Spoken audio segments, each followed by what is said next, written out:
বিসমিল্লাহির রহমানির রহিম। আজ 15ই আগস্ট। বাঙালি জাতির জনক, হাজার বছরের শ্রেষ্ঠ বাঙালি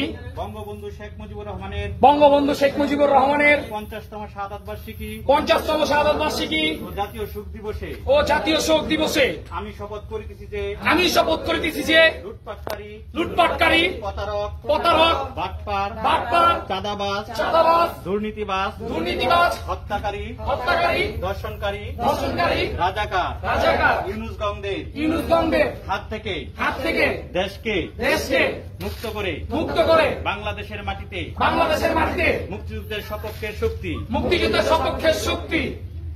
বাংলাদেশ আওয়ামী লীগের সভাপতি মানবতার মা মাননীয় প্রধানমন্ত্রী জননেত্রী শেখ হাসিনা আপাকে ফিরিয়ে আনতে ময়মনসিংহ 2 ফুলপুর ও তারাকান্দা আসনের সাবেক মাননীয় গৃহায়ন ও গণপূর্ত প্রতিমন্ত্রী জনাব শরীফ আহমেদ এমপি মহোদয়ের নেতৃত্বে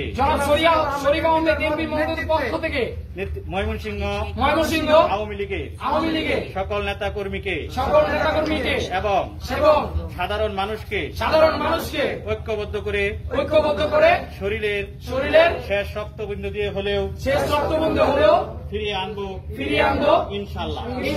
জয় বাংলা, জয় বঙ্গবন্ধু।